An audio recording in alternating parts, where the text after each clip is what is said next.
Magandang buhay sa ating lahat. Narito naman po tayo ngayon sa Faith On, kapulisan na makadiyos, makatao at makabayan.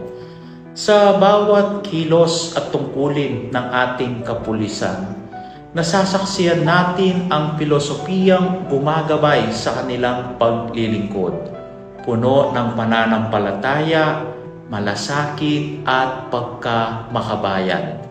Ngunit hindi nila ito kayang mag-isa.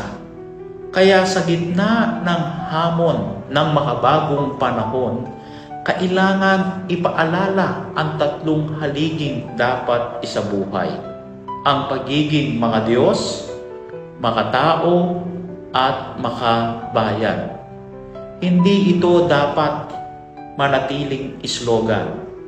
Sa panahon ng trolls, fake news, at mga nagkalat na edited videos sa social media na sinasadyang putulin o baluktutin ng katotohanan, ang pananahimik ay pakikiisa sa panlilinglang. Ang pagkalat ng mali ay aktibong paninira. Ang katotohanan ay hindi laban ng iilan.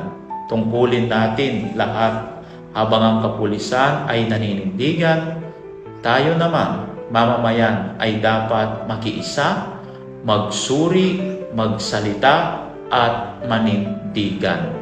Sapagkat ang katotohanan ay hindi na ipagtatanggol ng iisang hanay o ng iisang organisasyon lamang, kundi sa pakikipagtulungan ng bawat isa sa atin. At sa panghuli, samahan ninyo po ako sa isang panalangin. Sa ngalan ng Ama at ng Anak at ng Espiritu Santo. Amen. God of truth, strengthen our police officers with courage and justice, rooted in reverence for you.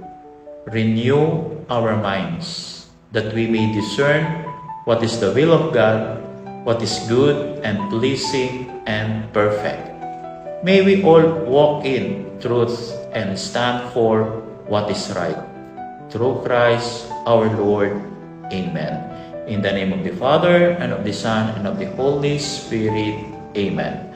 At sa bagong Pilipinas, ang gusto ng pulis, ligtas ka. Muli po sa magandang buhay sa ating lahat.